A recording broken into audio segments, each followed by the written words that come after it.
सीता की निंदा करने वाले धोबी के पूर्व जन्म की कहानी।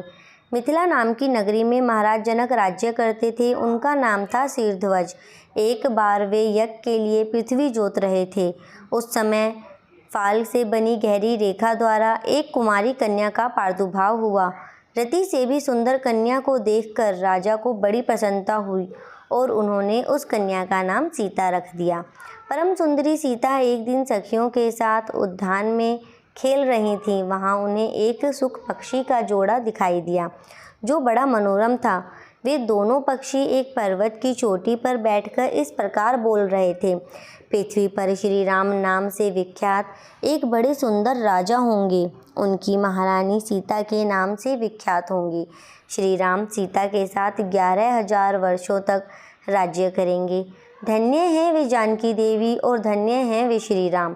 तोते को ऐसी बातें करते देख सीता ने यह सोचा कि ये दोनों मेरे ही जीवन की कथा कह रहे हैं, इन्हें पकड़कर सभी बातें पूछूं। ऐसा विचार कर उन्होंने अपनी सखियों से कहा, यह पक्षियों का जोड़ा सुंदर है, तुम लोग चुपके से जाकर इसे पकड़ लाओ। सखियां उस पर्वत पर गईं और दोनों सुंदर पक्षियों को पकड़ लाईं। सीता उन पक्षियों से बोली, तुम दोनों बड़े सुंदर हो, देखो डरना नहीं।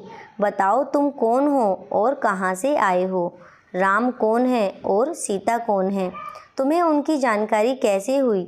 सारी बातों को जल्दी जल्दी बताओ, बह ना करो। सीता के इस प्रकार पूछने पर दोनों पक्षी सब बातें बताने लगे। देवी, वाल्मीकि नाम से विख्यात एक बहुत बड़े महर्षि हैं। हम दोनों उन्हीं के आश्रम में रहते हैं। महर्षि ने रामायण नाम का एक ग्रंथ बनाया है जो सदा मन को प्रिय जान पड़ता है। उन्होंने शिष्यों को उस रामायण का अध्ययन भी कराया है। रामायण का कलेवर बहुत बड़ा है, हम लोगों ने उसे पूरा सुना है। राम और जानकी कौन है, इस बात को हम बताते हैं तथा इसकी भी सूचना देते हैं कि जानकी के विषय में क्या क्या बातें होने वाली हैं। तुम ध्यान देकर सुनो। महर्षि ऋषिशृंग के द्वारा कराए हुए पुत्रेष्टि यज्ञ के प्रभाव से भगवान विष्णु राम, लक्ष्मण, भरत और शत्रुघ्न ये 4 शरीर धारण करके प्रकट होंगे।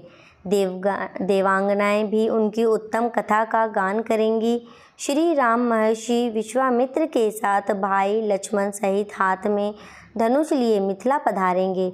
उस समय वहाँ के वे शिवजी के धनुष को तोड़ेंगे और अत्यंत मनोहर रूप वाली सीता को अपनी पत्नी के रूप में ग्रहण करेंगे। फिर उन्हीं के साथ श्री राम अपने विशाल राज्य का पालन करेंगे।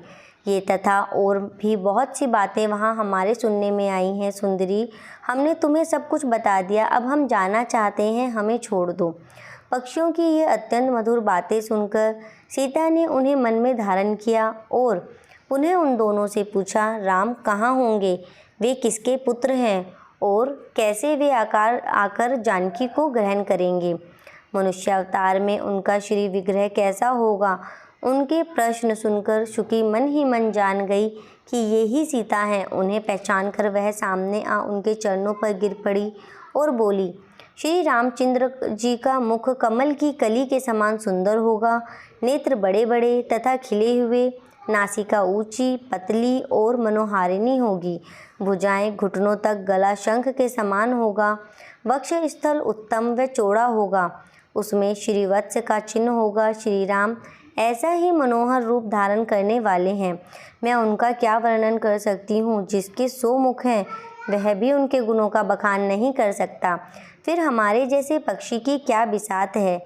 वे जानकी देवी धन्य हैं जो शीघ्र रघुनाथ जी के साथ हजारों वर्षों तक प्रसन्नतापूर्वक विहार करेंगी।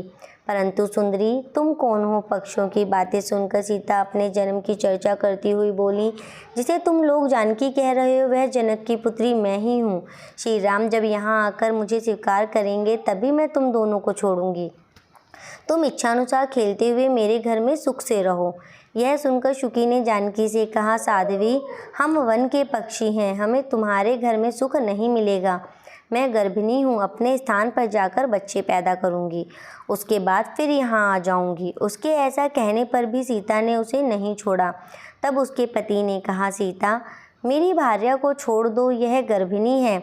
जब यह बच्चों को जन्म दे देगी तब इसे लेकर फिर तुम्हारे पास आ जाऊंगा। तोते के ऐसा कहने पर जानकी ने कहा, महामते, तुम आराम से जा सकते हो, मगर यह मेरा प्रिय करने वाली है, मैं इसे अपने पास बड़े सुख से रखूंगी। जब सीता ने उस चूकी को छोड़ने से मना कर दिया, तब वह पक्षी अत्यंत दुखी हो गया। उसने करुणायुक्त वाणी में कहा, योगी लोग जो बात कहते हैं वह सत्य ही है। किसी से कुछ ना कहें, मौन होकर रहें, नहीं तो उन्मत्त प्राणी अपने वचन रूपी दोष के कारण ही बंधन में पड़ता है। यदि हम इस पर्वत के ऊपर बैठकर वार्तालाप ना करते होते तो हमारे लिए यह बंधन कैसे प्राप्त होता, इसलिए मौन ही रहना चाहिए। इतना कहकर पक्षी पुनः बोला, सुंदरी, मैं अपनी इस भार्या के बिना जीवित नहीं रह सकता, इसलिए इसे छोड़ दो। सीता, तुम बहुत अच्छी हो, मेरी प्रार्थना मान लो। इस तरह उसने बहुत समझाया, किंतु सीता ने उसकी पत्नी को नहीं छोड़ा। तब उसकी भार्या ने क्रोध और दुख से व्याकुल होकर जानकी को शाप दिया, अरे, जिस प्रकार तू मुझे इस समय अपने पति से अलग कर रही है, वैसे ही तुझे स्वयं भी गर्भिणी की अवस्था में श्री राम से अलग होना पड़ेगा। यूँ कहकर पति वियोग के कारण उसके प्राण निकल गए। उसने श्री रामचंद्र जी का स्मरण तथा पुनः पुनः राम नाम का उच्चारण करते हुए प्राण त्याग किया था। इसलिए उसे ले जाने के लिए एक सुंदर विमान आया और वह पक्षिणी उस पर बैठकर भगवान के धाम को चली गई। भार्या की मृत्यु हो जाने पर पक्षी शोक से आतुर होकर बोला, मैं मनुष्यों से भरी श्री राम की नगरी अयोध्या में जन्म लूँगा तथा मेरे ही वाक्य से इसे पति के वियोग का भारी दुख उठाना पड़ेगा। यह कहकर वह चला गया। क्रोध और सीता जी का अपमान करने के कारण उसका धोबी की योनि में जन्म हुआ। उस धोबी के कथन से ही सीता जी निंदित हुई और उन्हें पति से वियुक्त होना पड़ा। धोबी के रूप में उत्पन्न हुए उस तोते का शाप ही सीता का पति से विछोह कराने में कारण हुआ और वे वन में गईं। दोस्तों, अगर आपको हमारी ये वीडियो पसंद आई हो तो कमेंट में जय श्री राम लिखना ना भूलें और हमारे इस वीडियो को लाइक करें, शेयर करें एंड सब्सक्राइब करें। धन्यवाद।